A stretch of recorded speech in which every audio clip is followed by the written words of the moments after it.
Okay. Hi, Neo. Hi, Precious. How are you? I'm okay. How are you? I'm good. Okay, cool. Hi, everybody. Welcome to our first ever session on consulting. We have Neo Mosala. And yeah, we can start now. I'm just going to share my screen. Uh, okay. Please let me know if you can see it. I won't be able to see the reactions and stuff like that. Yeah, you can see it. Okay. All right. All right. Welcome, Neo. Thank you so much for making time. I know it's very short notice, but I truly, truly appreciate you making time to be with us today and so we can learn from you. And yeah, welcome. Thank you. Thanks for having me. It's a pleasure to join you guys and to speak about something that I'm very passionate about. So thank you for inviting me. Okay. All right. So Neo Musala is a senior associate at PwC and a former business analyst at McKinsey Company. Um, okay. And yeah, she's also an Allan Orbis Foundation Fellow, and she holds a BCom Honours in Economics and has a Master's of Finance of Management and Investment from Wits University. So yeah, can you please share a little bit about yourself in terms of your degrees?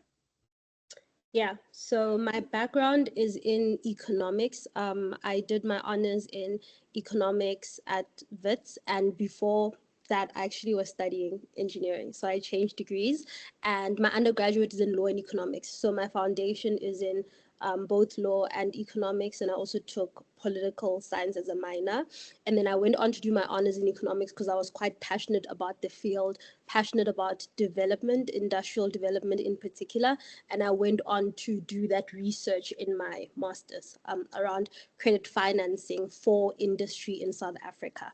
And fortunately, in my work as a consultant, I've gotten to work on projects with clients that are industrial clients. I've also worked with retail clients, and I really got to apply a wide a wide set of my skills from the law skills that you learn around judgment and understanding and interpreting information, a lot of information. And then with the economics, of course, it's the data and the modeling and the mathematical rigor, but also the theoretical side of economics and business and those fundamentals in economics.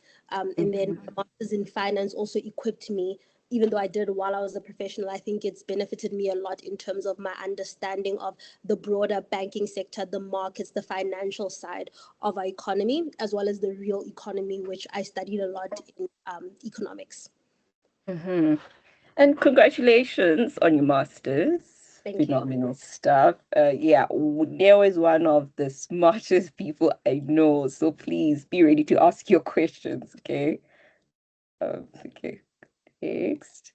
Okay, cool. Getting to know you, more about you, the detours, a little bit about yourself, and what inspired you to find yourself in consulting. And was this always part of your career plan? Yeah, so interesting story. I found out about consulting and McKinsey when I was an undergrad at Wits. So that's when I got introduced to the concept of a consultant. It was through the Allan Orbis Foundation, which offers a lot of opportunities for students to interact with professionals. And I remember meeting consultants and they were explaining the kind of work that they do. I think it was in my second year, and I found it to be something that's very interesting. It was one of those things that sits in the back of your mind when you're thinking about career choices, because obviously at the time I thought I would be an engineer, like practicing in industry. And then over time, when I took my detour and I was studying the law and the economics, consulting was one of the things that was open to me as a career option, because it's one of the industries or fields in the economy that values someone who has integrated skill sets. When I changed my degree, I went out of my way to study a combination of things that I thought would make me a well-rounded professional. But one of the things that really made me interested in this is being interested in business, being interested in industry, like I said. And that stems from me coming from a town in the Free State that was an industrial town. And it's now industrialized, like a lot of places in South Africa that used to be these industrial hubs and have subsequently been industrialized. And it's a problem that's quite close to me. And it's one of the economic problems that I've sort of been obsessing on. How do we solve things like unemployment through industry and the kind of jobs that the economy needs? And consulting is the side of the firm. So how do firms make decisions around investment, productivity, where to grow, how to allocate resources? So that's my background and why I'm passionate about this. And over time, I think you develop new passions the more that you learn about different kinds of companies and industries. It just becomes more interesting over time. And I think my exposure at McKinsey really introduced me to a lot of sectors at a very early stage of my career. So I've developed passion for retail. I've developed passion for finance. And then obviously there's also industry and industrial businesses, which my background in engineering, despite pivoting, I think makes me inclined to want to solve those kind of problems. Mm. Okay, that is great. And over time, when you go into university, you always have this one-dimensional thinking of this is where you're going to end up. And then you learn about stuff such as consulting. This is something I've never heard of, only until recently. But given that, what would you tell your university self, especially right around making the detour, and especially with the part of Alan Gray, because that was your introduction to consulting, right? Yeah. I think I'd tell my university self to not put as much stake in a single thing of I have to be this kind of professional, but to align myself with opportunities. I had some fumbles quite early on in terms of being very pigeonholed into something. And consulting, if you want to get into it, I think rewards someone who's well rounded. So in university, I got involved with student societies, for example, leadership things. I went to professional events. I attended talks like this before everything was more digital. So I would go in person, and it got me out of my I want to be an engineer, and I only have one idea of what being an engineer looks like. Because now that I'm in consulting, I work with engineers all the time. I work with CAs, I work with economists, I work with all kinds of people who, instead of being in their silo, decided that they wanted to learn more about the world, the country, businesses, other people, and as a result then became very well rounded. And I think it's one of those things that prepares you to be a consultant, to just put yourself out there, be in some scary situations, be in situations where you're confused and you have no idea Mhm. what people are talking about. And I think that's the advice that I'd give myself, to do even more of that, to put myself out there more intellectually and career wise, and to also put networking second. I think when you get to university, you think you need to maximize just the number of important people that you meet. But I think the way you become someone who knows a lot is putting knowledge and understanding first. So even when you approach people and you want to talk about things, you're interested in what they have to say and what they have to offer, rather than meeting people for the sake of like having a bunch of business cards. And it's better to start early as a student. And the earlier you become more well-rounded, you know how to move in a room, you know how to communicate with people professionally, and then it gets rid of the nerves, the better it will be for you long term. It helps with things like interviews, it helps with business introductions. And it's one of those things that, regardless of what you end up doing after you graduate, I think will be quite good to have in your skill set as a person. Mhm. Okay, so basically expand your horizons. Okay. Absolutely. And get into those rooms. Don't Mm. isolate yourself. Get into those rooms.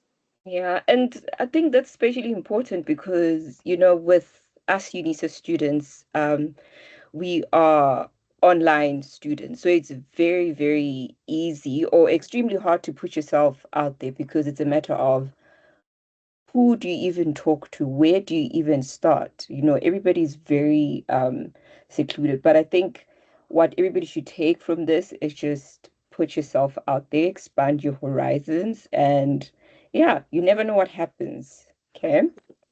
And I think regarding being online and studying online, because you're someone who has to correspond academically online, I think it puts you instead to be able to communicate with people. So platforms like LinkedIn, cold emailing people, attending virtual events, that's the kind of thing that a student who's doing more remote learning and online learning could possibly have an edge in. So even though you can't necessarily be on campus, I think there's a advantage that you have when you're someone who has the attention span and initiative to study remotely and study Yeah. online. I agree. Okay, thank you for that. Um, Moving into consulting. Consulting this, consulted that, consulted here, there. What even is consulting? Specifically, what does a typical day look like? A random Tuesday? What problems are you solving? And so far, what industries have you worked on or worked with, rather, sorry. Yeah. So consulting is in the professional services sector. So you should think about it the way you would think about a lawyer or an accountant.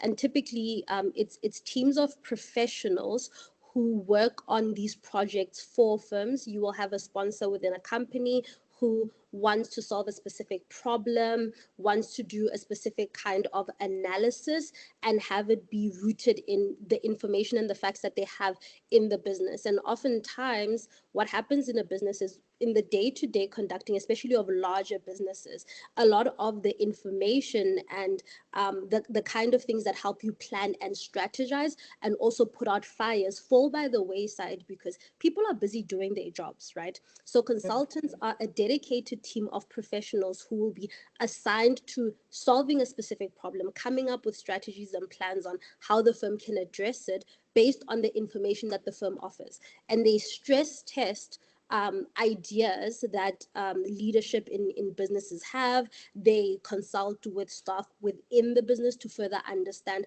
what the problems could be. And I think it helps a lot with organizational alignment to understand the problem, the people, the leadership, and obviously the financial side and the money of a business, along with operations. So in my career, like I've said, I've worked with retail clients, I've worked with NGO clients, I've worked with banking and finance clients, I've worked with insurance clients. I've even had the opportunity to work in the industrial space. So this would be oil and gas mining. And what I'm doing is I'm not going in as someone who is meant to have expertise in a production process necessarily. What I'm there to offer, especially early on in your career, is business analysis capabilities and Mhm. also data analysis capabilities, especially in the current world where you have AI and analysis is something that people can plug and play. It's becoming more and more important to be someone who has a strategic component, but also is able to tie that in with actual numbers, because at a leadership level what people care about, especially when they have ideas and they have plans, is putting that into a material strategy. What are you basing these ideas on? You have a problem to be solved. What are you basing this on? You have a deal that needs to go through. What are the components in terms of your financials, your operations that are needed, that you need to understand in order to solve the problem, have a deal go through? So that's essentially what a consultant does. And in terms of a day in the life, it depends. If you are working in office, it can look like doing analysis, sitting in your office, doing the Excel type of analysis, doing modeling in software. It can be very technical in that way. Consultants are obviously known for doing the presentations and talking people through very complex problems, but it can also look like being at the client side and sitting with the clients and working through problems that they have, and solving things that way. And there's a co-creation element with your clients, the same way you would if you were a doctor or lawyer or accountant, right? You need to understand the client's needs, but in this context, you're typically working in a team and you're working with teams of other people. It's a team sport.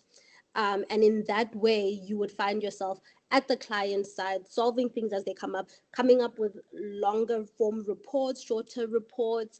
Sometimes you need to build tools for clients. So it's very important that you consistently build up your skill set. I'm not someone who has a very rigorous background in modeling aside from econometrics. That's something that I've had to learn, because sometimes clients want tools that you need to help them build, and then show them what is the purpose of this thing. If we implement the plan that you have, we implement whatever tool you think would be useful to do this, what is the outcome going to be, and how do you put together a plan of how to get there? Because the business casing and the business plan component is something that's very important. It's left up to senior teams in firms typically to do, and they will then bring in consultants to help them assist with that part of the business, the more managerial, operational, strategic side of the business. Hmm. Phenomenal. I think I finally get it now because, you know, it makes sense what you're saying because I'm pretty sure these are people like businesses that come for help or that need solutions to whatever problem that they are facing, and you are there as, should I say, the central person, and I'm sure you correspond with other parts of the, should I say, department and stuff like Absolutely. that to deliver this one specific message. So you basically, would you say like you are the, should I say, maybe the centerpiece as well in terms of maybe communication? Would you then say communication is also important in that regard? Mm. I wouldn't say you're the centerpiece, but I think as a consultant, you're a very important liaison within businesses, right? Mhm. Because, like you're saying, these are like very large businesses. And in order to execute problems, you need a lot of people to collaborate, often in a short period of time. And when you have these large business units and people have their day job, they doing whatever specific thing it is that they need to do, but you need them to provide their knowledge, their expertise, their insight on an issue. And you need to do this with multiple stakeholders and communicate that to leadership, right? On an ongoing basis and in your final delivery. As someone who needs to do that, I think you need to be a good liaison. You need to be very good at partnerships and team sports. So rather than being the center necessarily, you become a connector. You need to be able to connect with different people, connect with different touch points, connect with the information, be grounded in the information, and not be sort of like led by one day you're aligned with this because someone showed you something else. You need to stay embedded in the data, the information, the knowledge about the business, but then also leverage the expertise within the firm, leverage the talent within the firm, and understand what it is that is needed to drive whatever deliverable is being requested of you. And sometimes it's to even help the clients understand what the problem is, right? Because typically we're brought in not just to roll out a strategy because clients know what they want to do. There's a problem solving component and helping people untangle very complex problems that people within the business sometimes cannot dedicate an entire team to solving, of the people that currently work there. So communication becomes very, very important, and having good relationships and maintaining good client relationships becomes important. Mm. Okay. Thank you so much for that perspective. I truly appreciate it. I just want to say if somebody has a question, you can just type it out in the chat and I'll be able to read those out when we are done here. But one question about this. What is one misconception you'd say students have, or one that you had about, should I say, consulting, and where do you think that could possibly come from? Um, I think there's a limited idea of consultants as people who sort of like work on hunches and have this very idealistic, visionary, oh, blue sky, this is what we need to do, versus being people who do very, very analytical work. I think students can underestimate, especially with the kind of world that we're living in now, how data driven everything is. Mm-hmm. And the word can sound like a buzzword, like, oh, data driven. But we live in a world where if there is a piece of information, and especially with the kind of information clients have access to about their product and their services, their money, their stock, their people, with all that data, it is very, very important that you understand there's an analytical side of things where you can't work based on hunches and ideas and pure business strategy knowledge. We're moving towards a type of consulting, especially with the AI tools and everything, where in order to have a value proposition, you need to both understand business fundamentals, the logic, the way that an industry works, the way that a market works, but also be able to back it up with factual research, and understanding the firm and how it operates, and also understanding the limitations of data. Because if the data itself could give the client the solution, they would do it themselves. They already have their own data. But what you need to do is use that rigor and that understanding to then solution things and think about it as a team, to say, in terms of business fundamentals, in terms of what we know about the industry, in terms of our different skill sets and professional backgrounds, what is this information telling us needs to be the next course of action? What do we need additionally? What else do we need to know? So it's something that is very, very analytical, and I think that's why a lot of the people who work in consulting now are people who have backgrounds in data analytics, engineering, people who studied investment banking, those kinds of things, because they, I think, are well poised to do the more rigorous work. Because if you come with just ideas, like fancy pie in the sky ideas to a firm, they will not understand what the value of having that idea come from you is, right? Why should we believe that you've identified what you said you've identified? It needs to be rigorous, and it needs to be very, very fact based, and data based. And those can be separate things, because facts can be quantitative and qualitative information, but definitely there needs to be a fact base and a base of information before you get to any point where you're just doing pure business strategy and you're like, I know what I know, this is the Mm-hmm. solution. That's not how.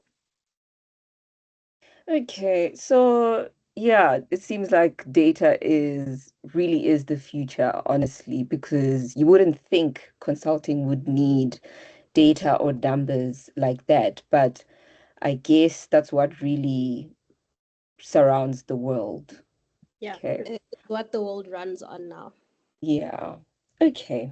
Moving on. So we'll speak about breaking into consulting. Yes, you've studied and all those things, but I think you've already shared some in terms of some of the skills that you need, being analytical, being a problem-solving type of person. But what skills can make a person a great consultant? How can students prepare in the meantime? I know you've shared in terms of attending networking events, and I think that's very, very vital because it helps for you to also know how to speak to people, get your point across and ideas across as well. And you were the chairperson at is it a Basseret? No, it's rethinking economics. Oh, yes. I'm so sorry. Right. Okay. And yeah, how do you think that helped you, into being able to break into consultant or to where you are now, even mindset wise? And what would you say in terms of university experience? What stood out for you, the experiences that you had, and the ones that you thought, okay, this is actually going to help me. where I'm planning on going, but it just actually didn't. Yeah, I think in terms of extracurriculars, they do two things, right? They first of all they show that you're someone who's interesting and interested, and that's something that especially for like a human resource perspective, when people are looking at you as a professional, that they really value that you left, like I said earlier, whatever it is that you are doing on a day-to-day basis, which is the baseline, right? You're doing your studies, you're getting things done, you're getting the marks, and on top of that, there's something that you took ownership over. This is a huge thing in consulting on the employee end, where owning things is very, very important. It's not about you doing things perfectly, it's not about you nailing it every time, but someone who can take ownership and say, I'm going to do something end to end. So things like student societies, like what we're doing here today, are very, very important, and not just being a member, but being a participant.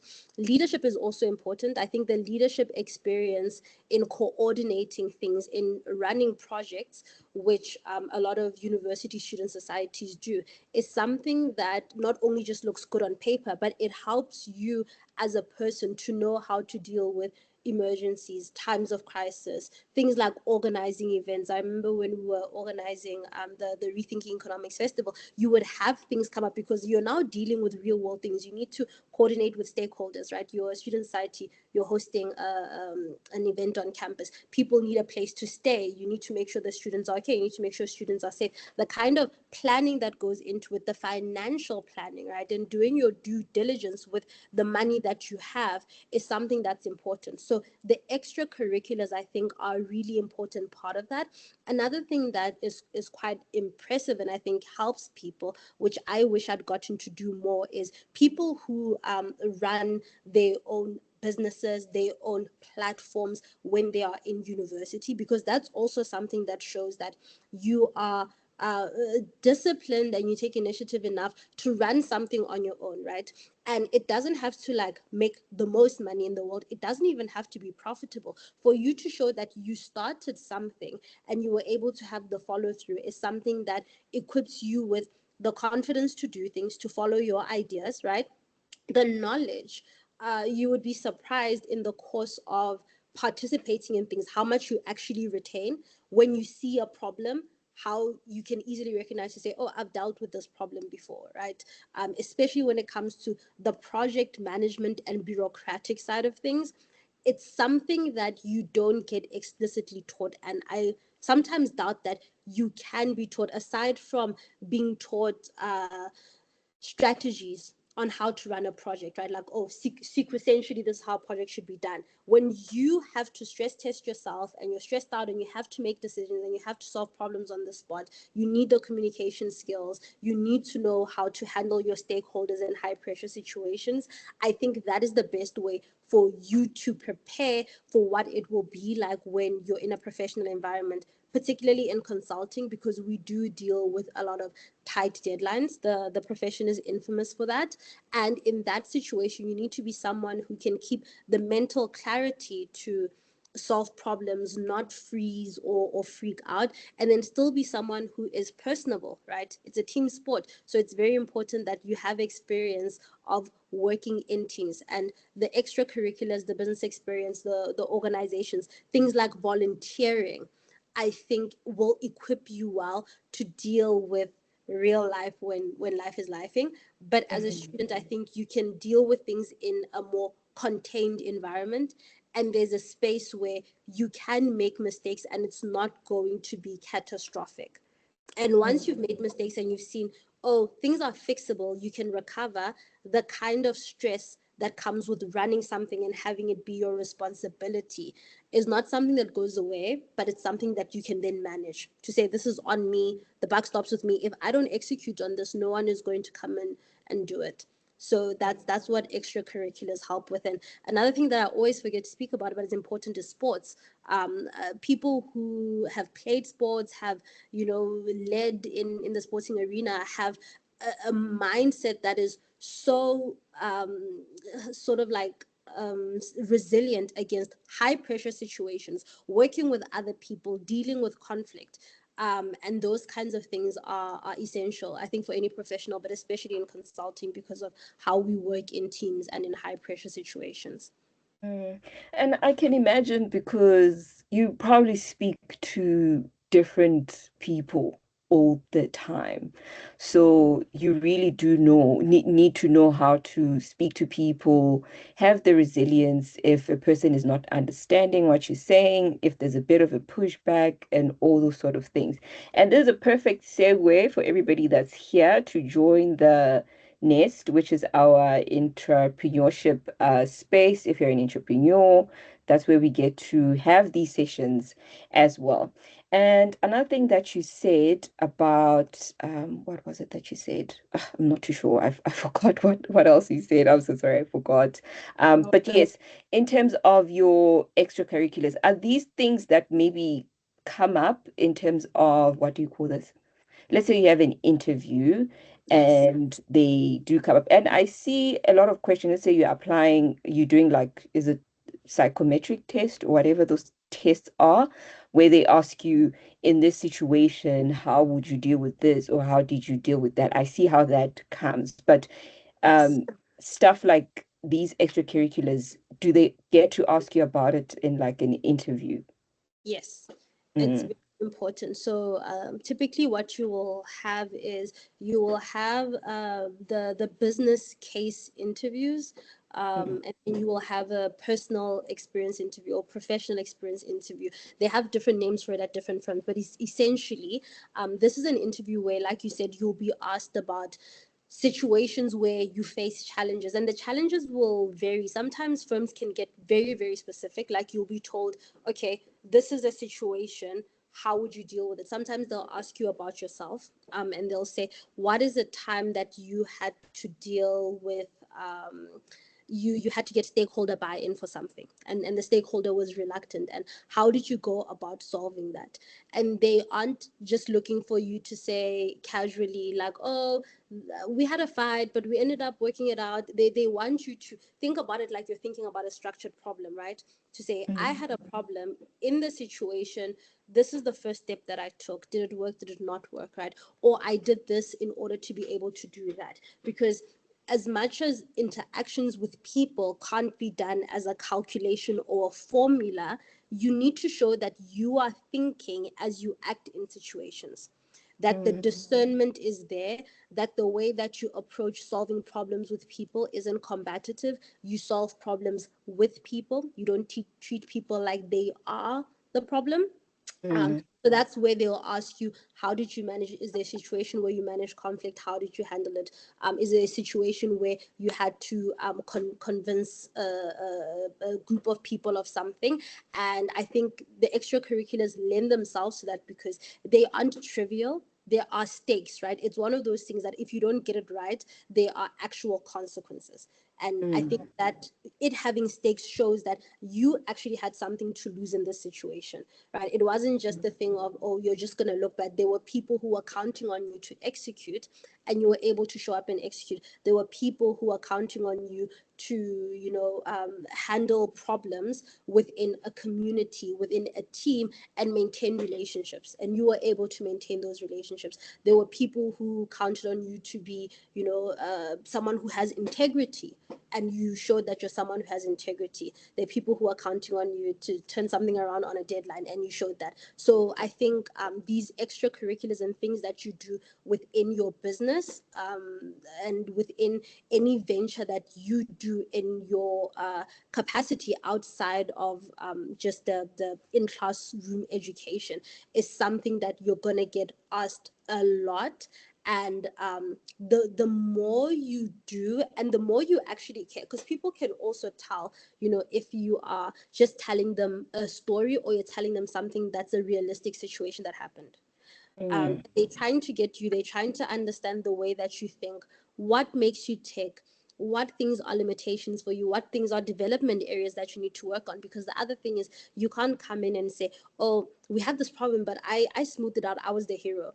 That's rarely life. Life is typically more complex than that. Sometimes you try. I remember one of the answers that I gave in an interview, a personal experience interview, was around as chairperson of the Economic Society, needing to ask the university to allow us to use venues that typically people will pay a lot of money to use certain venues, especially over the holidays, which is when we were hosting the festival. And you then need to approach the university to ask them, can we use your facilities? This is what we are offering to students, right? This is what the outcome of the event should be. And this is why you, as the economics department, this is why you would want to invest in what students are doing, right? If you're gonna ask people for money, I mean, if you need donations for anything, you need to be able to convince people that as something that with the extracurriculars isn't making money, it's not turning a profit. What is the other value that you are adding, right? And typically the value you're adding is adding value to people. You're developing people. People are leaving being impacted by you, and you need to be able to communicate that value. And then of course, if you're like a smaller business or a startup, you need to be able to communicate how you are either able to get investment, you are either able to sell to customers. You need to show that you're a person who is able to do the kind of things that in the consulting world you will need to do, that thing or something that's analogous to it, something that is in the vein of that. You will be able to document things, be able to explain to people why they should trust you, maintain high trust relationships where people can count on you and they know that you're doing something of value, because the profession does have a lot of skepticism around it. And as a result, you in your team, in your firm, need to constantly be not reassuring, but winning buy-in into what you're doing and showing the people that, look, you need this, right? If you're on the market to hire consultants, is because you have something that you need to solve, and this is what we can add to that, right? And if you think there's another way that we can add, let's talk, let's have a conversation. And in that way, being entrepreneurial, being someone who takes initiative, I think lends itself to the kinds of problems you deal with in consulting. And therefore, the interview process is very much tailored to assessing you for those things in your temperament, in your skill set, in your previous experiences, in what you've learned from them. Mm. Oh, this is so phenomenal. I hope people are taking down notes because I know I am. And the skepticism part, it's especially important because it also ties back to being a reliable person, a trustworthy person. So if you can bring that forth, obviously, clients will want to work with you as well. Yeah, so moving on, because we've said quite a lot on that slide. And Yeah. in terms of, Mhm. if I could interject, in terms of the trust, right? I think integrity on its own, being someone who has integrity, someone who can be accountable for your decisions as an individual, and then having an accountability culture within a team is really one of those high value things, right? Because people don't just care about what you do, they care about how you go about doing it. How do you obtain information? How do you handle people, handle relationships? Do you document everything? Can you stand up to scrutiny if people were to look at your work and how you went about it? So that's something you need to cultivate within yourself very, very early on. The accountability and integrity, telling the truth when it isn't easy, right? Flagging problems if you sense that there are problems in whatever organization you're in, saying, hey, I think this is an issue and I'm willing to be a part of solving it. I'm not just saying that there's an issue. I think this is what's happening. I think this is why it's happening. And I think this is why we need to solve it. Being that kind of person who has the integrity is something that clients think is very, very important. It's something employers, of course, think is very, very important. And it's something your team members will value. And when you have that trust in people, when people know that you're someone who can be trusted, it makes the work, which is already quite challenging, so much easier, because when the work is difficult, no one wants to work with difficult people. True. So people don't want to have to manage you and manage the problem. The more accountability you have and the more integrity, the better it is when people with accountability and integrity come together and solve problems. Yeah, and I'm pretty sure that removes like the strain from maybe an already difficult project because already you guys are speaking the same language, you know. May you please confirm if you can still see my screen? Yes. Okay, cool. All right. Moving on to your time at, okay. I think somebody has a question. Can I take the question? Sure. I'm just afraid that we might go Yes. for too long with the questions, but please ask. Evening. No, it's not a question. It's just that Okay. I wanted to inform you that the chat is not available. The chat. So Oh, yes. okay. And if, okay, let me just check. I'm very sorry for that. Okay. Okay, in that case, I'm so sorry because I'm not too sure how to fix it. You can send the questions on the group. I'll just read them out. I'm very sorry. I'm not too sure how to fix that right now. I'll just read out the questions. Oh, okay. Thank you so much. Okay, no problem. Moving on to your time at McKinsey. How did you get to that? How was your time being a business analyst and now that you're at PwC? How are the two experiences different? Okay, sure. Before I get into it, I don't speak on behalf of any firm. Okay, I'm speaking about my personal experience. okay. So from Wits to McKinsey, in my, I think it was my third year, where I did the McKinsey boot camp. Mm, And that was quite a rigorous application process. So even for the boot camp, right, to be selected, you had to interview the way you would interview for a consulting interview. It's how consulting firms choose their interns. It's how they choose candidates for the boot camp. I've also been involved in running a boot camp and speaking to the attendees, the way I'm speaking to you guys and telling them about my experience at the firm. So that was my introduction to working with McKinsey and understanding consulting.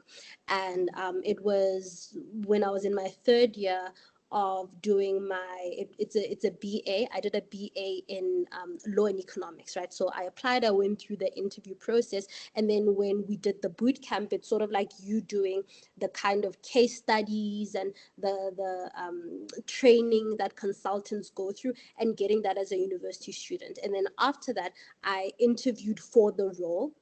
And then mm, in after my honors, because you do need to have a 4-year degree, after my honors I worked as a BA, and that's how I went from Wits to McKinsey. It was my first ever role out of university. And when I was there, I learned a lot in the firm. It really is a fast-paced place, and you also hit the road running. I think they prioritize having work for the new staff members who are joining the firm and getting you out of your comfort zone, exposed to new problems. You're given responsibility quite early. So that's a part of the firm culture.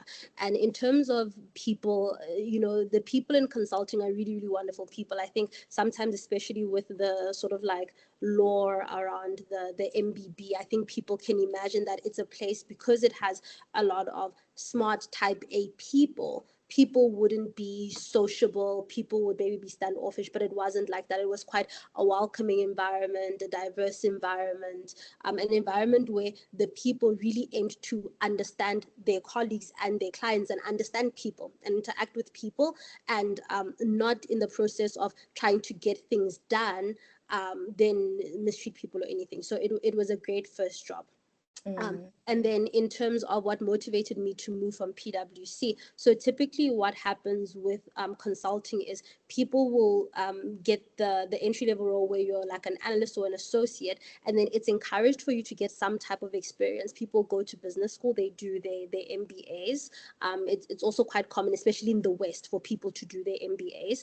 And then it's also common for people to go to what they call industry, which is you working outside of consulting, being in a business and getting that experience.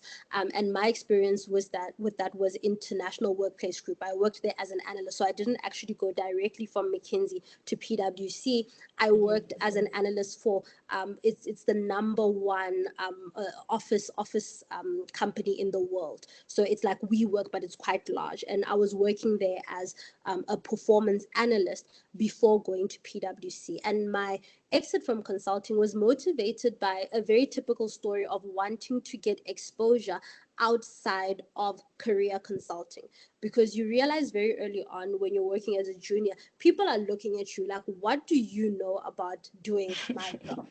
What do you know about being in a business? Because Yeah. to be honest, people are looking at you like it's very easy to come as an external. It's important to have external people who are observing things and providing an impartial opinion, but it's also something where people can say, what credibility do you have? And as a professional, to build that credibility, it was important for me to venture outside of consulting, right, and work within a business.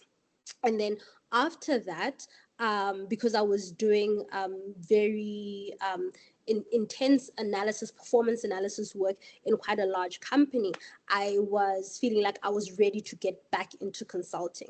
But at this time, I had also enrolled for my master's. So I was working full time, albeit remotely, and I was doing the MMFI. It's a 1-year master's program. It's also quite rigorous. And in that time, I got to go back into my research around industrial development, finance, ops work, and I wanted a consulting opportunity that would allow me to do more specialized work, right?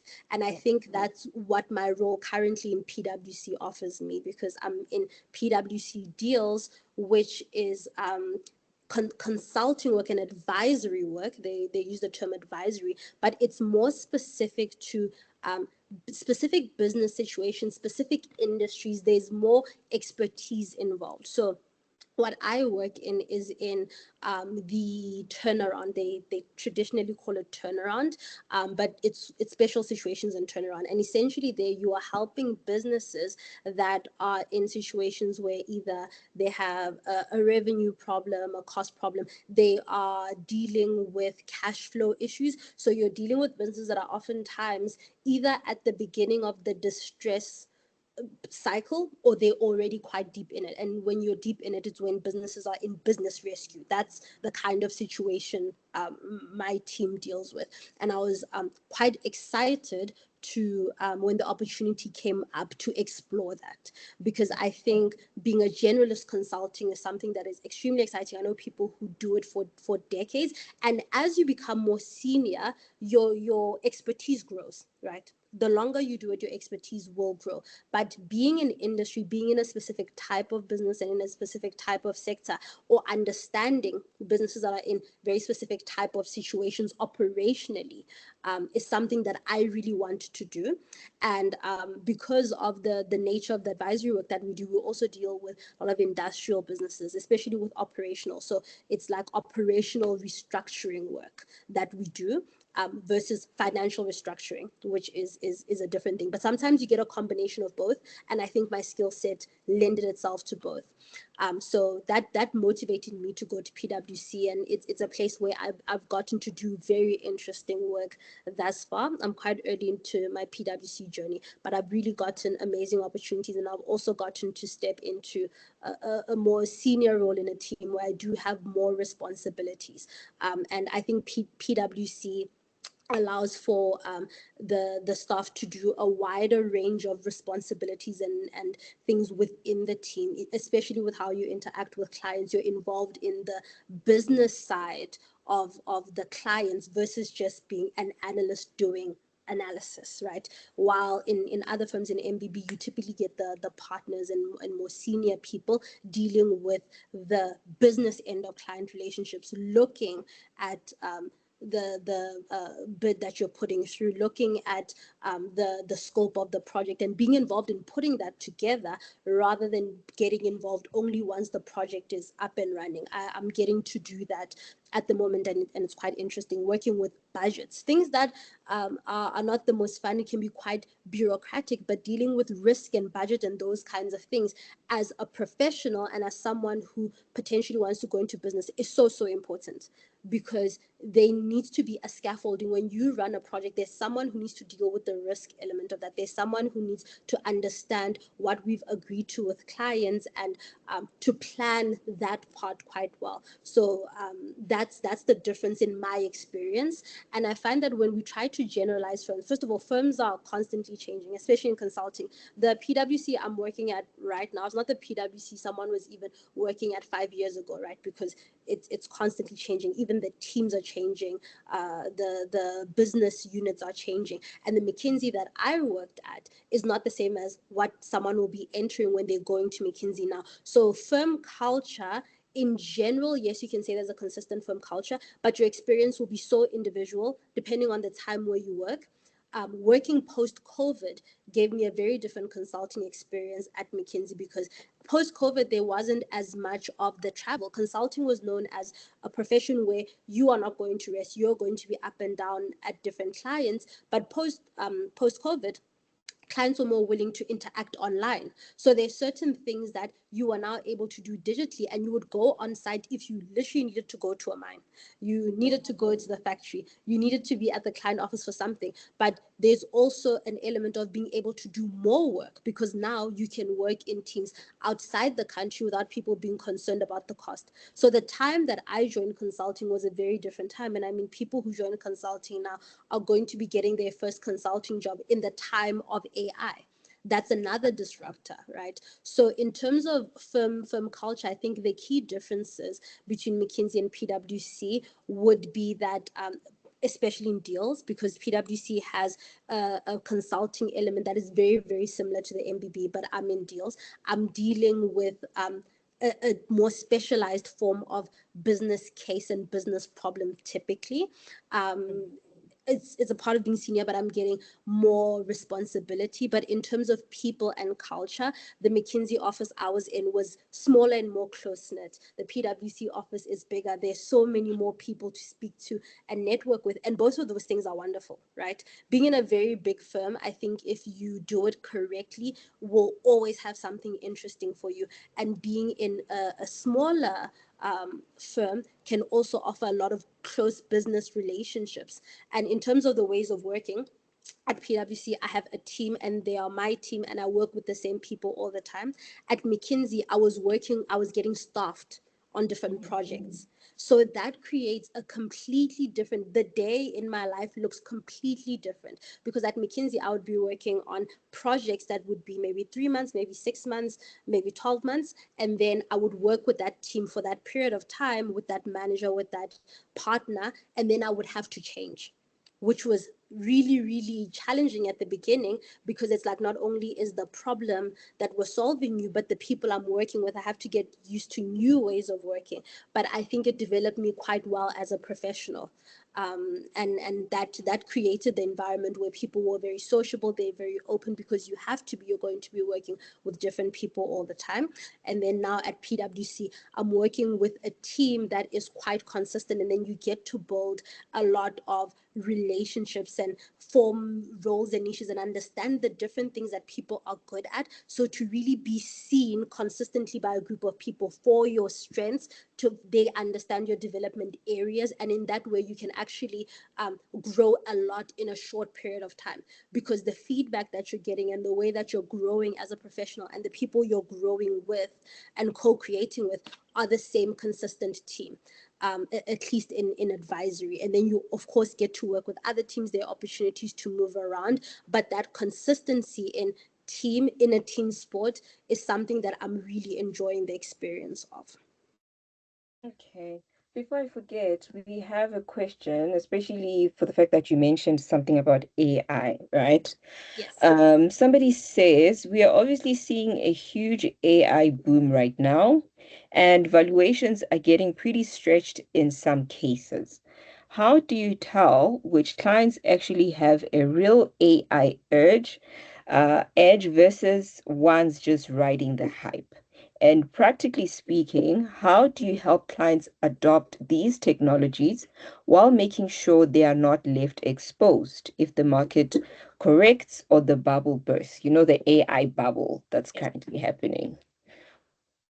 Mm. Yes. So This is a very interesting question. I have not worked on a project helping a client adopt AI, but I'm in an environment where a lot of people work on these problems. And the way that I think about it with AI as a tool and the bubble is, when you are consulting with a client to help them adopt anything, you need to strip it to its fundamental value proposition. When we talk about the value of AI and the bubble, there's a lot of forward thinking and visionary thinking, which Mm, is important. It's what the tech industry has done successfully for a very long time. But when you talk about businesses adopting AI, there needs to be a solid business case to say, okay, if AI is what it is at this moment in time, the next 6 months, right?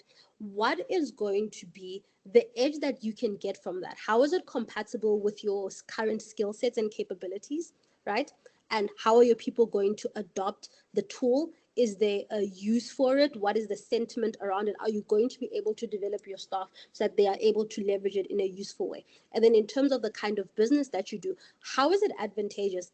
Do you see the productivity gains? Because we're seeing reports where some firms are saying they're not seeing the productivity gains. It's the productivity gains, sorry. They're mm, not seeing productivity increase. In fact, the quality of work is reducing in some cases. The productivity isn't as good. And that might be because of incorrect use and user errors. Sometimes there's a skill shortage there, but also sometimes businesses have overestimated what AI can do in the daily function of what their employees are doing. And it needs to also be rolled out in a strategic way. So whatever tool you're adopting is aligned to the way people have been working, but grows it, right? It can't be a complete disjoint or a shoe in where you're just this and then you're forcing AI into it. It needs to be adopted into processes, and it needs to be done in a way where it's very compatible, and you roll it out by trying to skill your workforce, right? So I think that would be the thing that I'm thinking about when I'm thinking about AI operationally as a tool that a business uses. Have we identified inefficiencies that are to be corrected, right? When we're looking at trying to optimize things, have you reached a ceiling in terms of other things? If you're thinking about it as an economist, right? All the other resources and inputs, have you reached the ceiling on all of those things, and you're trying to add AI as another variable? But because you're capped out on the number of hours in a day, your staff complement, the amount of work a person can produce at a high quality, AI is not going to increase that. Where there is a case for AI, there should be ongoing sustained gains in the workforce productivity and the way that the business operates, in order to say, okay, this is something you should invest your money into doing and uptaking, and take on the risk of using this tool, which in the future could become more expensive, right? If it becomes more expensive and you now adopt it in a way where it's so integrated into the organization, will you still be able to get whatever financial value add, operational value add you were initially getting when AI was being introduced? So on a strategic level, on a budgetary level, this is something that businesses have to think very carefully about. And I think businesses are being quite discerning now. The hype around the new tool and what it's capable of is now dissipating, and businesses are getting more clarity. They're getting more information, more research around AI, and the workplace is being done. And therefore, I expect businesses to sort of now reach an equilibrium with AI as time goes on, which when something disrupts the market, obviously, if everyone's running around, people are trying to be the first person to take it up and get a business advantage. But as time goes on and as AI develops, probably at a more gradual pace than it has, you're going to see businesses getting more clarity around the business case for AI. Is it a trendy thing we're adopting because we want to say, hey, this thing that we do is backed by AI, or we have this tool where you incorporate AI into it? Or is it something that we've developed a business case for it? We found reasons, problems, we found inefficiencies, we found things that are working efficiently but aren't as efficient as we'd like them to be, and there's a reason to use AI. So it's not just vibes-based decision making and hype-based decision making. Businesses are getting more information and getting more clarity, especially around the trade-offs as well, because the trade-offs are real. And when you're thinking about sustainability, And I'm not thinking about the kind of clients I have where you're working in turnaround, but you also want to run a revenue and cost sustainability and operational sustainability strategy. You need to think about AI very carefully on all of those metrics before taking up the AI tool that you're going to use, and then deciding very carefully what you want to use AI for, who you want to partner with in the market. Those are things that are becoming very, very important. And I think businesses are becoming quite clear on what they need to get out of it. Okay. Thank you so much for that. I hope you are answered, the person that asked the question. I'm just looking at the time so I don't take too much of your time. So we are, as a society, participating on a consulting challenge with Monocle. So it's basically whereby we are supposed to group ourselves in teams of three. We'll be given a case study, and all of this has to happen under 2 weeks, basically, right? So, just want to ask for your, should I say, your advice, tips in terms of how students can go about this. Is this something that maybe relates into your work, like maybe something that you've had to do uh, in a short space of time? I'm pretty sure that's different because that's on a higher scale of things. Yeah. So in terms of the consulting cases, I have done consulting cases, especially for interview prep. So I've done a lot of case interviews, because typically when Yeah. you're interviewing, you go through various stages and you get to be exposed to a lot of cases, and also see how different firms will ask their questions, and also how, at different stages of your career you're being tested. I mean, in my last interview, I had a lot of information to pass through, like a binder of information in my case that I had to understand, versus a one-page case that I had to solve, and it had a business structure component, the mathematical component, and then the analysis, key takeaways, and the advice you want to give. That's typically how it's structured. So what makes a winning presentation, I think, is speaking with a level of professionalism in terms of the confidence and how you project yourself, showing that you understand the problem, even when you are stuck, not panicking, and then showing that whatever numbers and figures that they give you, and the math part of it, which of course you need to be good at, you need to be able to do the math in your head, and to be able to like do it on a piece of paper, no calculator. But what's more important is them seeing that you have the common sense, the structure, and you're able to do something. Once it clicks for you what the problem is, you're able to do something with that information, put it on paper, put down a plan to say, I think this is what would need to be done, and then communicate it to people effectively. And Mhm. sometimes you have to do that for an industry that you don't have a lot of insight into. But what they're looking at is your reasoning capability and your logic around how you're thinking about the problem. So in an interview, typically you won't be asked about deep expertise problems. You're going to be asked about business problems, and you then need to apply to a specific situation, and not let all the information they're going to throw at you cloud your judgment around boiling it down to the business fundamentals. What Mhm. kind of business is this? If you're solving something around production, right? If you think about production, you should be able to boil it down to its most basic elements, right? Make yourself understand it, explain it to yourself in its basic elements, but then also be able to communicate it to another person. Not trying to confound the issue, not trying to be too complex and sounding fancy, but showing precision, that you took this complicated information and you show precision, and you're able to walk someone through your thinking. Because a person can disagree with you, but the way to be persuasive is to show someone how you got from A to B, right?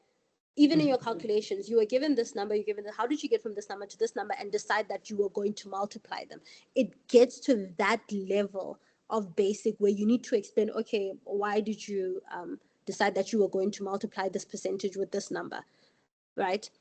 showing also business fundamentals that you understand. You need to be able to show that you understand basic accounting, what a balance sheet is. You're able to do a basic profitability analysis, that kind of stuff.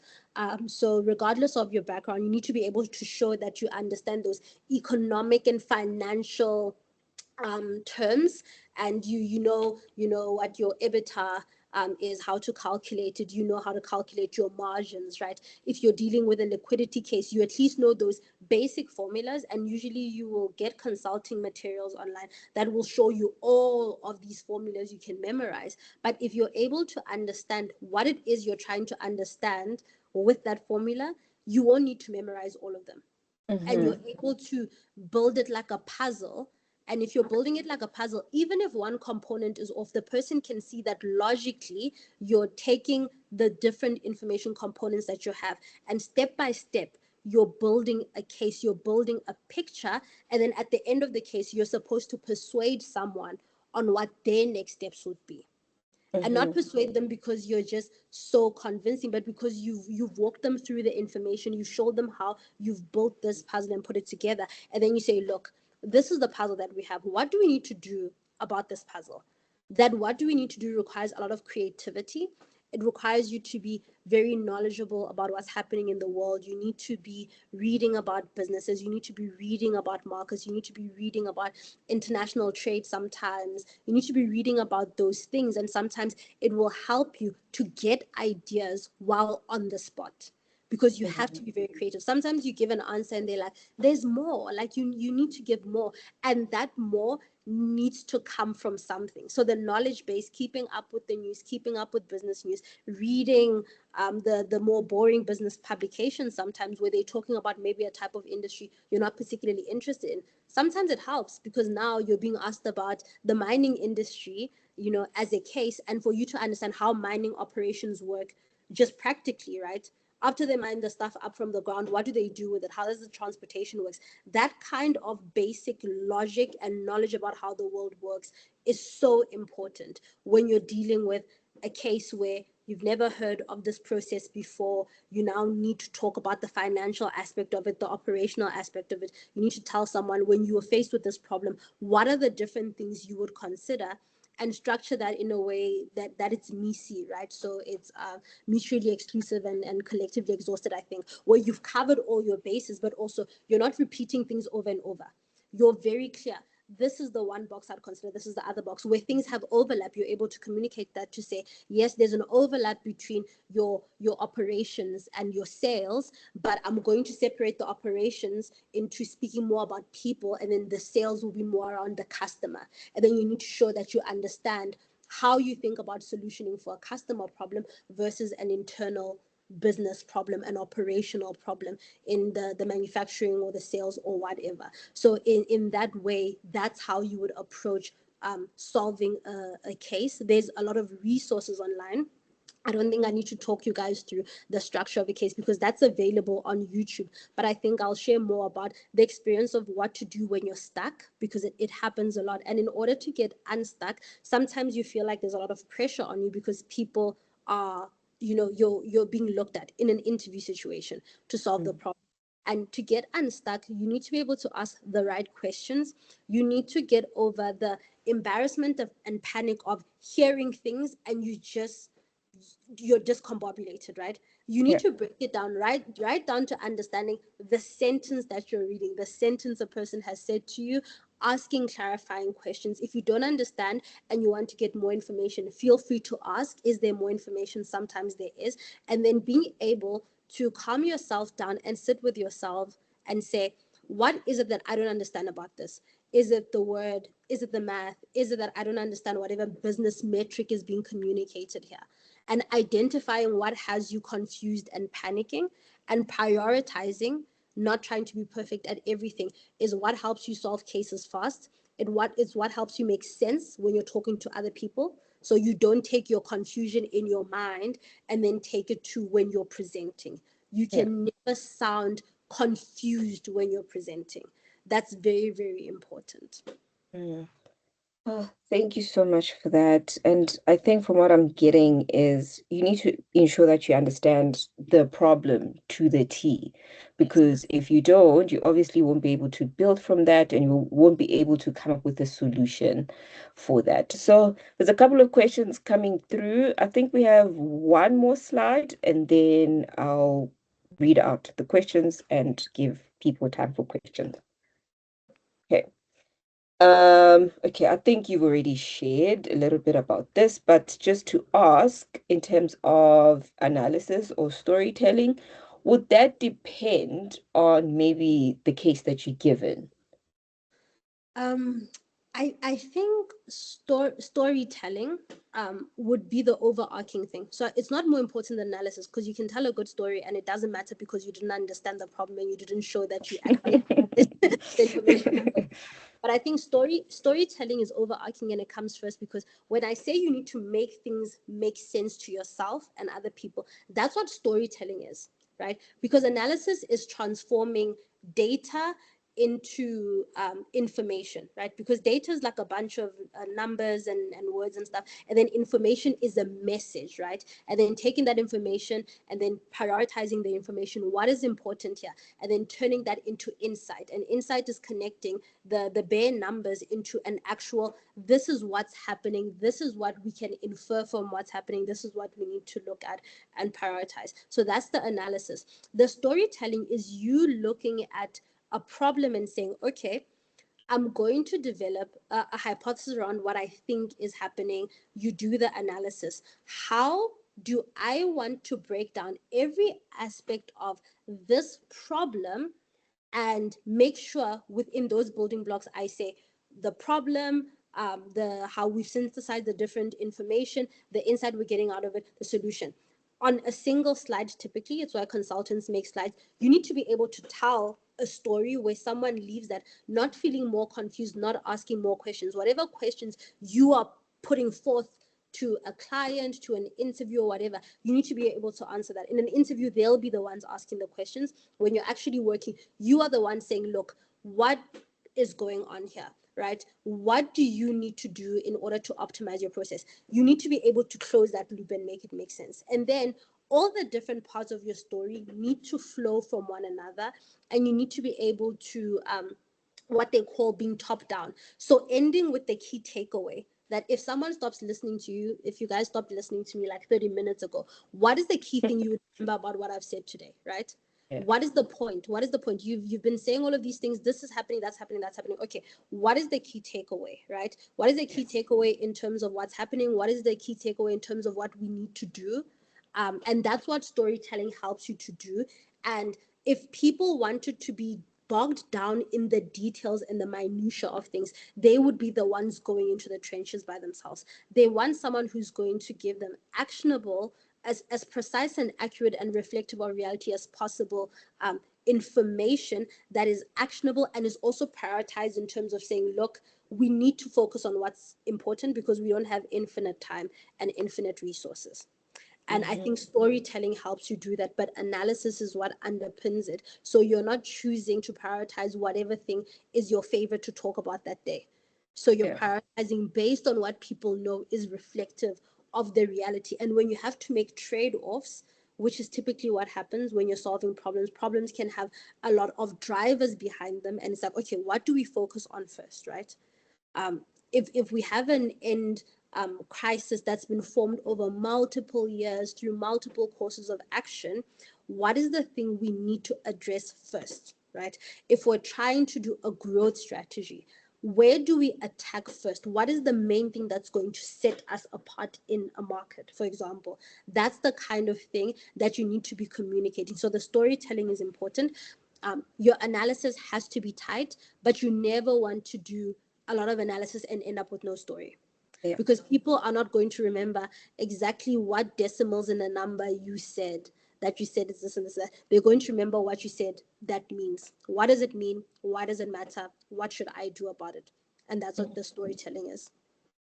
I think that perfectly ties to what do you think judges typically look for? Because, like you're saying, you telling me about this tiny digit, but what is the point of all that you're saying.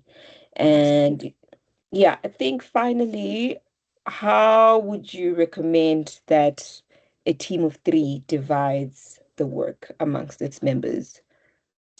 So, typically, what you'll have when you have a case is like the different buckets of how you want to structure a problem. So, I think when you're doing analysis, it's much better when you're following that MECE structure to divvy up the work into the different Sorry, components. how do you spell the MISI? It's MECE.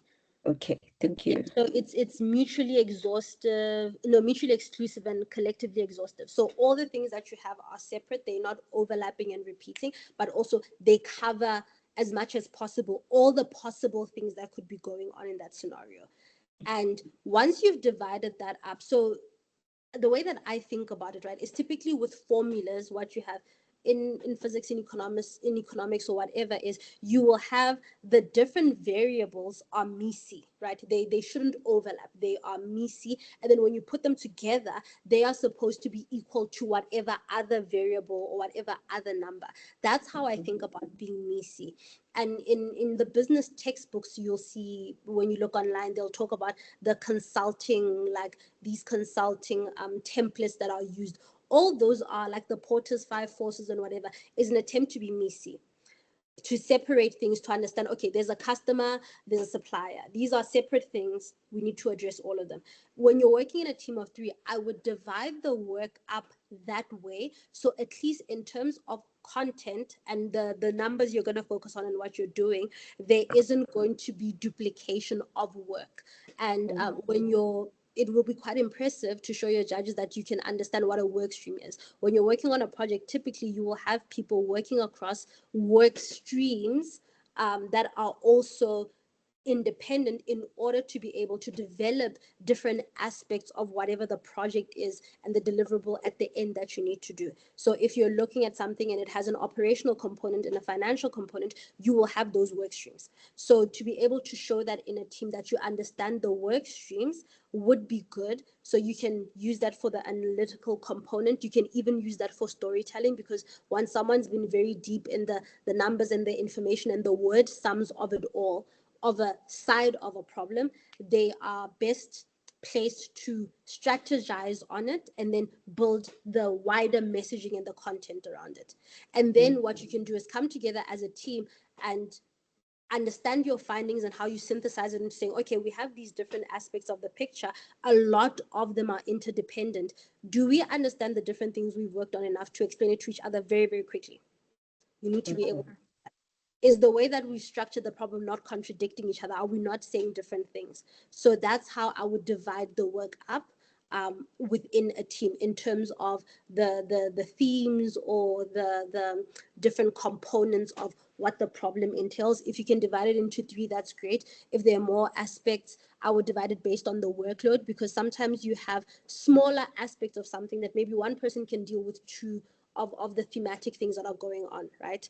And they can work on that, and then other people can do two larger chunks. Just make sure you're being efficient and not duplicating work, and that you can specialize for whatever time you need to quickly understand the problem and be able to contextualize it in your team. And whenever you're asked questions at the end of the presentation, you will also have people who can answer very, very specific questions, because sometimes judges, clients can ask very specific things to see that you know your stuff. And if everyone is just generally solving the problem, no one's done the work to understand specific things in detail. So it also, when you need someone who's going to answer a question about a number that was in the 2020 something year that you've been given in the data, you need someone who knows that in the team. Okay.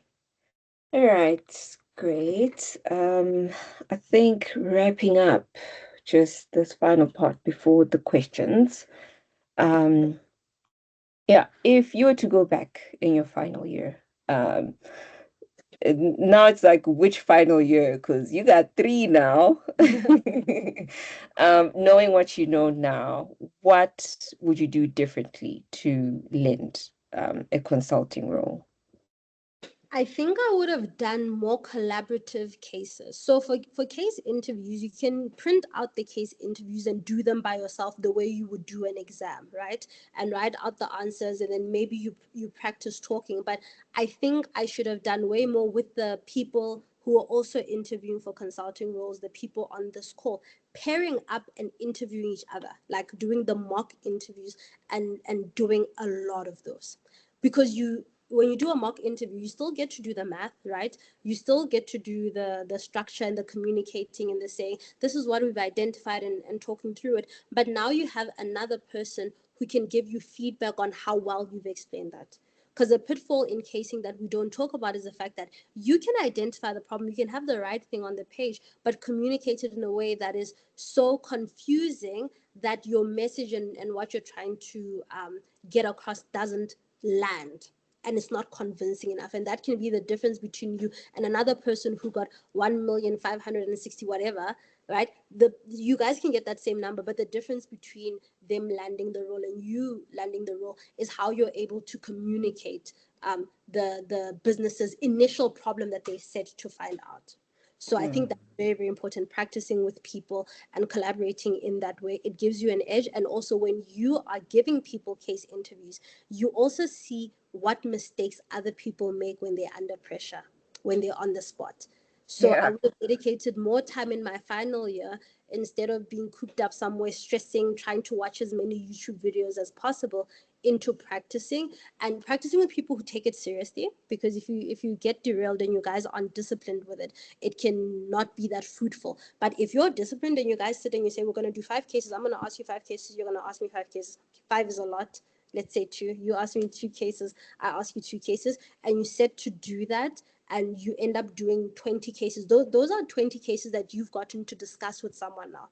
Those are 20 cases where you've seen another person make mistakes, and you're able to identify it. And I promise you, you'll be sitting in an interview room and you'll be about to make a mistake, or you'll hear yourself talking and you'll catch yourself because it's something that you did wrong and you self-corrected, or your partner did wrong and you self-corrected, or it was a misconception or a miscommunication that you had and you were able to self-correct.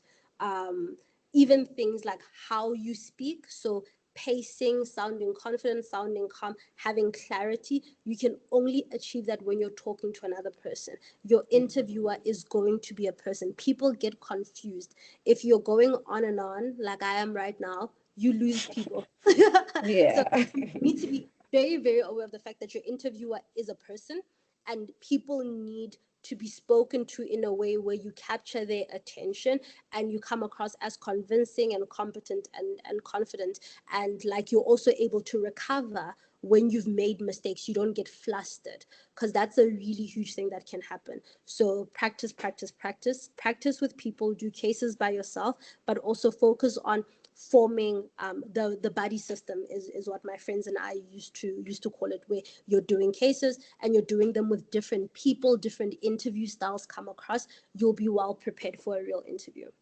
Mm. Okay. Thank you so much for that. And I think even with the challenge that we're doing, it's making us start um work with people, interviewing each other, be collaborative, like you are saying. And I think question 1 and 3 will tie into some of the questions that people have. But as an avid reader, I just want to hear from you. Which book would you recommend? Is there any or podcast or resource that you'd recommend? Mm. So right now, there's actually a book that I'm reading. It's called Supremacy. The author's surname is Olson. I'll find it now. But you guys asked about AI, so I think this is a really good book. Um, and so it is by Parmy Olson. So his name is Parmy, and his surname is Olson, Olson. And that is a really, really good book about AI and what's happening in the industry. It has a good writing style as well, and I think it's something that you guys might enjoy. I'm actually finishing it now. It took me long enough to read it, but I think that's a really, really good one. So I would just recommend that in terms of like non-fiction books that I think would be relevant for this. I think you guys would enjoy that. especially because one of the first questions I got was around AI and the business Yeah. case around it. Mm. Okay. Thank you so much. Yeah, I think it's time for the Q&A. So I think let me just read out these questions. I'll just dabble between reading, and if somebody has a question, they can just ask and unmute themselves and ask. But there's a question here that says, what are the requirements and relevant qualifications that are uh, needed to get into consulting? Good question. So typically firms will look for someone who has a 4-year degree. So that's the 3-year undergraduate degree and then an honors, because in other parts of the world, the degree would be 4 years. So typically you need a 4-year degree. So the engineering people will do their 4 years. If you're doing something like an LLB, you will need to have an LLB. If you do just the BA law, you need to do an honors. So they're looking for that. They are also looking for, like we spoke about extensively earlier, the extracurriculars, leadership roles, awards that you've gotten. So a lot of people are talented in ways where you're not in a leadership role, but you do something exceptionally. I think that is extremely impressive, whether it be a sport or you write, you've gotten an article published, you write a Substack, you do something that's sort of like it makes you stand out. So I think that's something that's quite good for consulting. But yeah, so consulting is one of the industries that still hires people for entry level roles with an honors. So you don't necessarily need your master's. However, as time goes on as a professional, obviously the postgraduate degrees are becoming more important. So in terms of your career developing and as you move on, and as a part of the expertise, doing a master's degree can give you an edge. But if you're looking to break into consulting, you're going to need the honors or 4-year degree. Extracurriculars, leadership experience, business experience helps. People who are founders, I think get a lot of credit for starting something and building something. So that's additional things that make you stand out as a candidate, and will obviously like do you some good in an interview to also be able to talk about. Mm. Okay, thank you so much. I hope you answered. Another person says, how do you personally structure your thinking when you are faced with a completely unfamiliar business problem? Hmm. That's a good question. I do issue trees. So I do, there's two types of trees. You guys need to actually look this up after the call if you aren't aware. So you have issue trees and you have value trees. And value trees are more analytical. Typically, value trees like a formula, right? So value trees have a lot of interacting parts, but it's like a diagram with all of these boxes, and you have boxes within boxes and breaking something up to its most basic components. So the way that I think about it is, okay, if we have your P&L as a business, what goes into that? You can think about it financially, right? Like what goes into profit, and it's the whole revenue and cost, and then under cost you have fixed cost and variable cost, and then under the revenue you have the volume of whatever it is that you sell, or the number of customers or the service you're able to give, and then you have the price.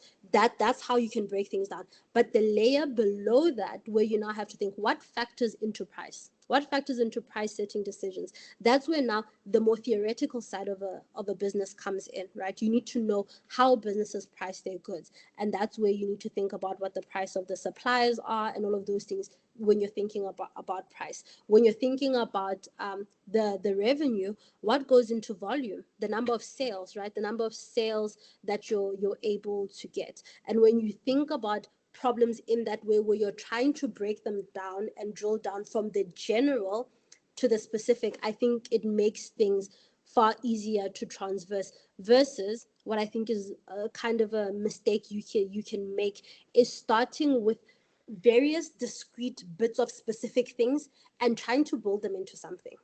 I Yeah. think that is far harder than taking something that is big and general and trying to disaggregate it and break the problem down that way. And you'll find that when you're solving problems with cases, if it's a fair case, and most of them are fair, it will allow for you to take something that is very general and aggregated and to break it down rather than you being thrown all bits of information. Sometimes you have that, they do try to throw you off, but then you have to use your discernment to say, is the most specific piece of information you can probably get relevant at the stage where you need to think about strategically what could be going on here? No, maybe it will be relevant later. So you would put that to the side and think about, in general business terms, what could be going on here? What goes into making this business work? Or if there's a problem, what could be the factors driving this problem?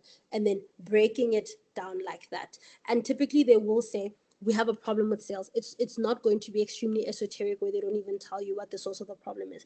They'll say, we have a problem with sales, or there's a business that is doing e-commerce sales and they want to improve it, or there's a business that is a mine and they are struggling with energy costs. You will know that it's a cost problem or a sales problem, and then when you have that, you need to break it down into its components to understand it. And typically the numbers will be at the last layer or almost the second last layer, where you then need to do calculations. But initially, you're disaggregating information and possibilities and framing them in a way that makes sense, so you're not scattered. I hope I've explained that well. Yes, thank you. A couple of more questions. Okay, somebody says, as someone from a law background, I understand that law graduates often enter areas like risk, regulatory, and governance consulting. For someone who wants to move into financial or technology consulting, what skills, certifications, or experiences would you recommend developing? Yeah, so you could do postgraduate studies. I had some lawyers in my class when I studied for my MMFI. So you could do that. There are degrees, professional degrees, where you can do them once you have the law background, and you can apply as a law candidate, as long as, of course, you're able to show that you'll be able to do the mathematical and financial parts. There's also the CFA, which people do, and that's also background agnostic. It's you deciding that you want to get a certification. I think something that consulting does allow for you to do is prove yourself as a candidate through the interviewing. So if you go in as a law candidate and you show that you're able to cover your bases, if you're self-taught, right, and you're learning a lot of the finance knowledge. Before I studied finance, I had an economics background, and I had to go and study more about the financial aspects of things. I had to teach myself cash flow. If Yeah. you can go into an interview situation and show that you've used the information on the internet, the lectures, all of the things, to teach yourself certain finance concepts, that can give you an edge when you are in the room. But in terms of building your skills, there are a lot of postgraduate qualifications and certifications that you can do. And now universities are also, because they know there's a market for this, offering them remotely. And these postgraduate diplomas are also growing in terms of what they teach. So I'd look into postgraduate diploma in finance. I'd look into certifications from credible institutions, so that it's something that you can put on your CV, but it's also worthwhile and you will learn something, because education is very, very expensive, and you want to be doing something that's worth your time and will also add credibility to you as a professional who understands the money side of business. Okay. All right. Before I continue reading the other questions, does anybody have a question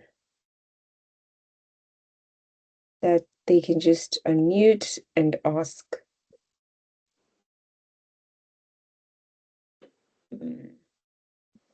Going once, going twice.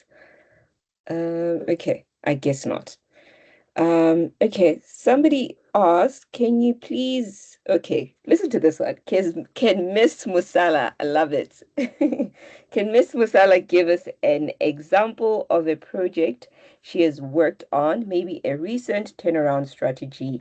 What team Or, okay, what team different did you work on? Okay, I'm not too sure about the last part. An example of a project. Let me think about all the projects and be as ambiguous as possible. Still protecting my clients.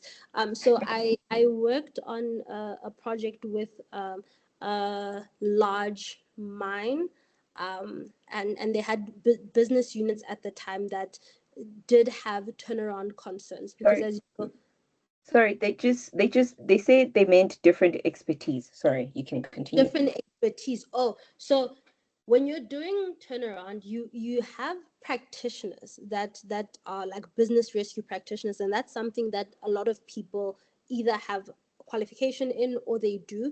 But you also have people who have the law background, the legal background. You have people who are finance professionals, so your CAs, your people who have a master's in finance, in industrial engineering, other forms of engineering. So when you look at the operational side of a business, there's the finance where you have people who have that education and background, but operationally, I think engineers fare quite well in the operational side because clients, because you're an engineer, have high trust that you will understand a manufacturing process, for example. But also engineers, I think, are taught to like think in a very systematic way that is appreciated when you're dealing with operational problems.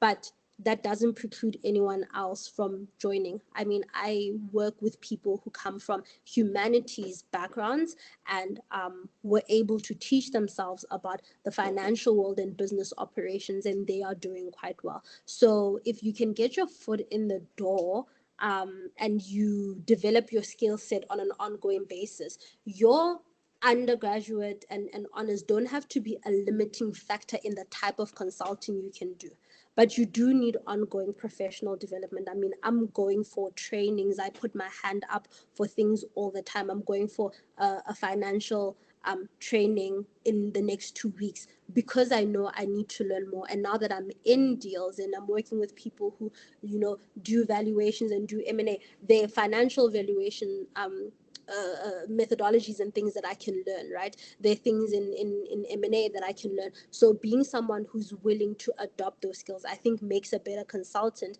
than saying you purely need to have this background and this skill set and expertise.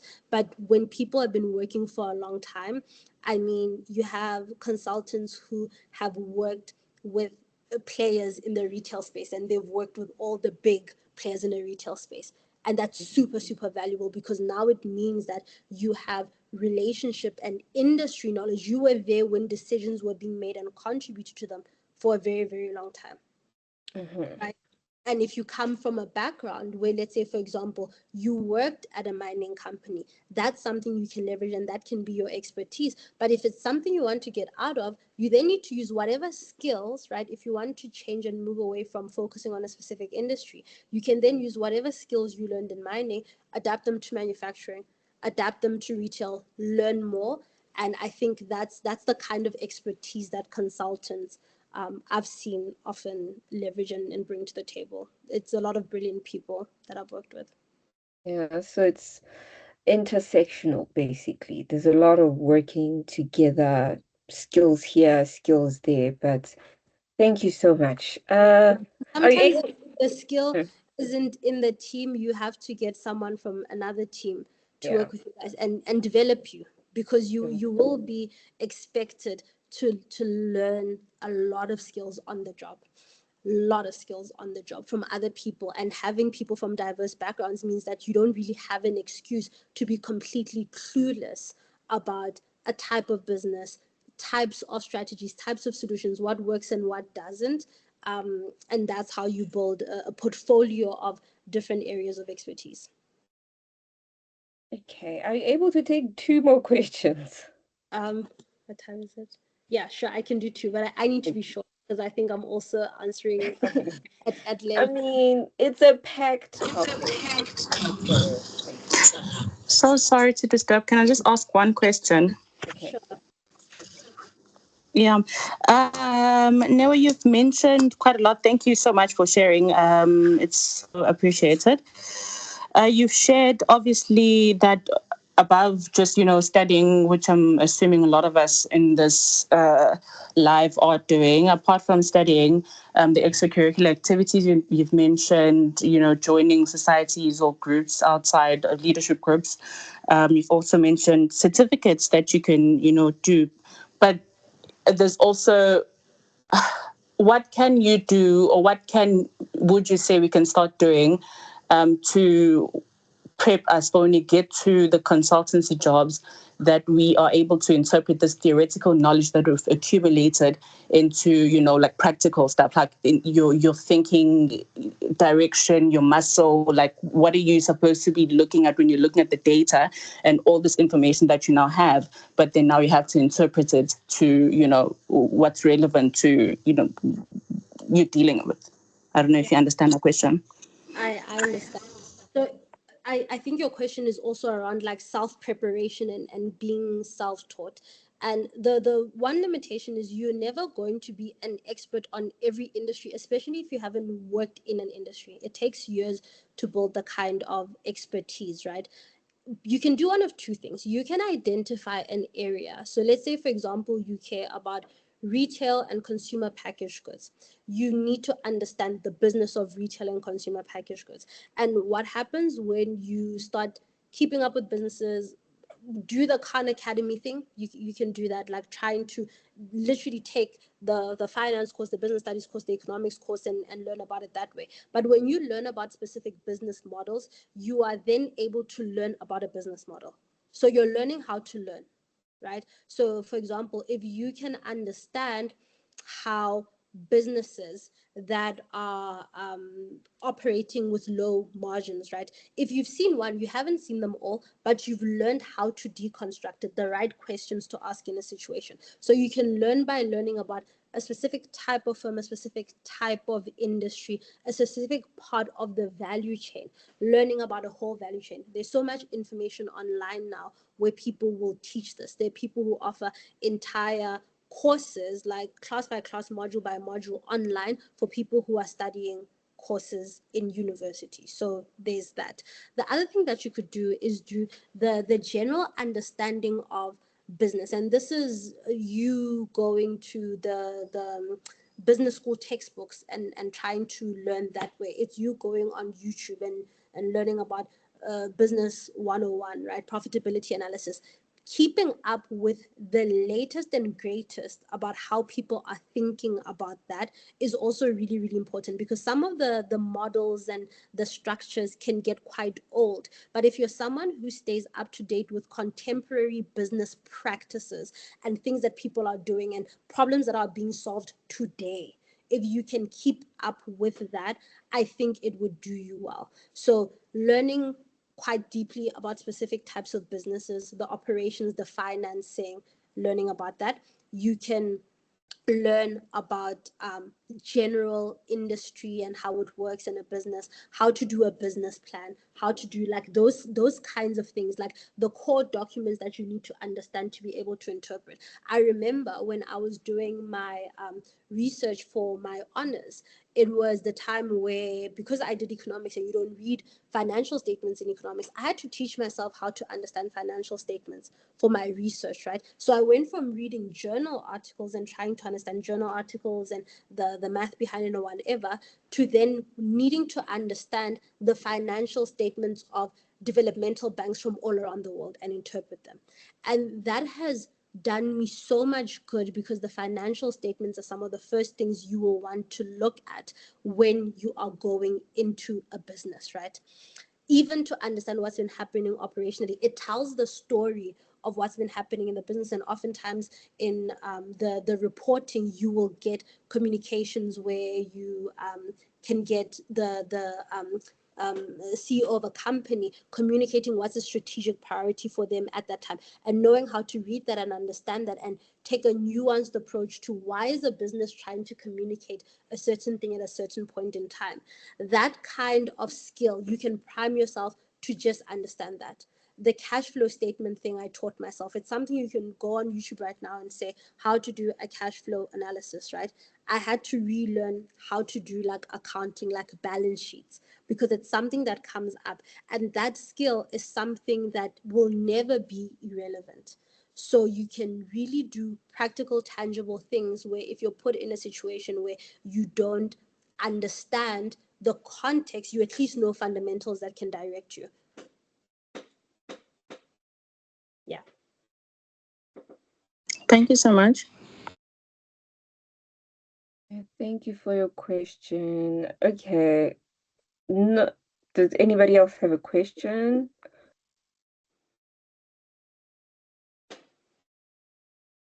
Okay. All right. Final question. Okay. For someone starting a career in consulting, would you recommend joining a smaller or mid-sized consulting firm to gain broader hands-on experience, or aiming directly for a larger firm? What are the advantages of each path?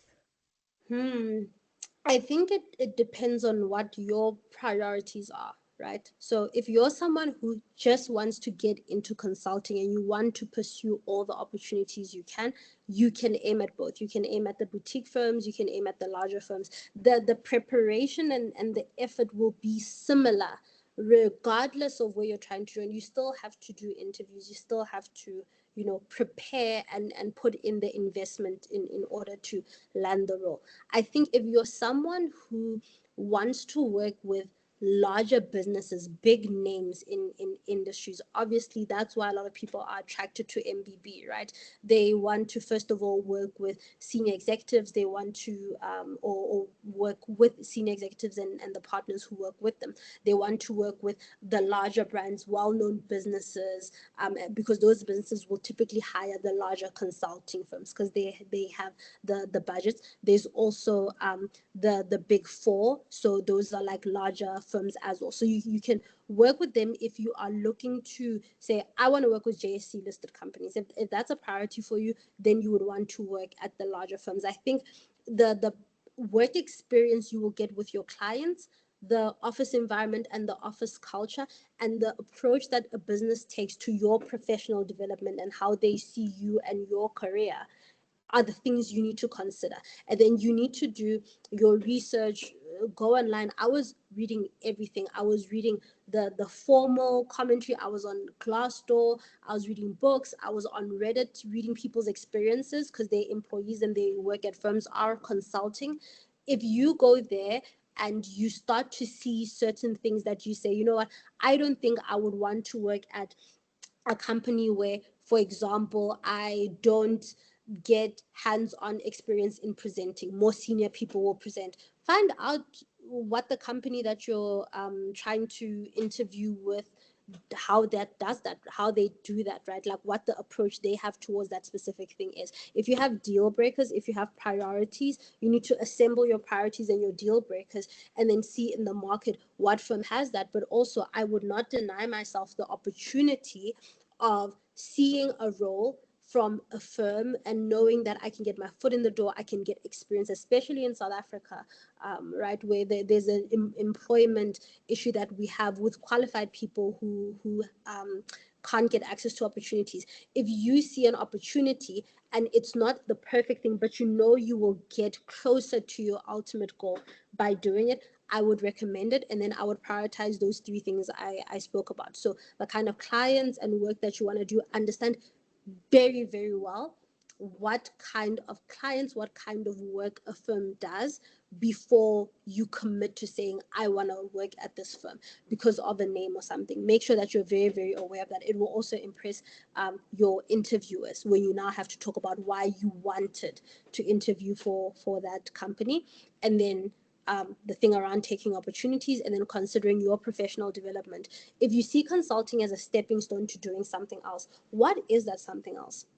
People often talk about exit opportunities. What are you trying to exit towards, right? Do you want to be a career consultant? What exit opportunities do you want? Is the firm that you're looking at aligned with those exit opportunities? Do you know people that have worked at that firm and gone on to work in the industry or for the whatever company, corporation you want to work for, when you see those patterns, those are the threads that you need to pull at. And then you need to decide what you want and gun for it and put yourself out there, instead of trying to be a perfectionist and insist that you must get this role at this particular firm. Okay, great stuff. Thank you so much. I hope everybody was answered. I hope all of us that came here being confused as to what even is consulting, we now understand what consulting is, different aspects of consulting. Personally, I've learned a lot. I truly appreciate it, and I appreciate it on behalf of everybody who is part of APSIP. Thank you so, so much for Thank you. your time. Um, so yeah, if anybody has another question, are people allowed to reach out to you? Is that okay? Is your LinkedIn open? Yeah, reach out to me on LinkedIn. Yeah. The likelihood that I will respond on LinkedIn is higher than email or another platform where I get a lot of messages. I think for professional connections, for sure. If you have specific questions you'd like to ask me, please make sure if you ask me or anyone else questions on LinkedIn, you're very, very clear about what you're asking me about or for.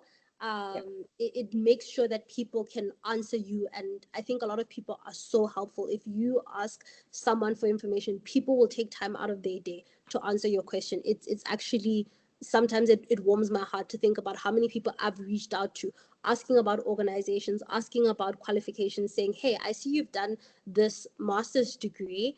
Do you have any advice for me? How soon do I need to start with my research? Hey, I see you work at PwC. How's the culture? How's the development? Asking people those specific things instead of just being like, oh, general question about consulting. It makes sure that you and that person can get what you need to get out of the interaction. But please feel free to message me on LinkedIn, pop me a question, and I'll try to answer. Okay. Thank you so much once again, and I wish you all the best with your future endeavors. And once again, congrats on your masters. Thank you. Okay. All right. Keep Have a well. good evening, Pardon? everyone.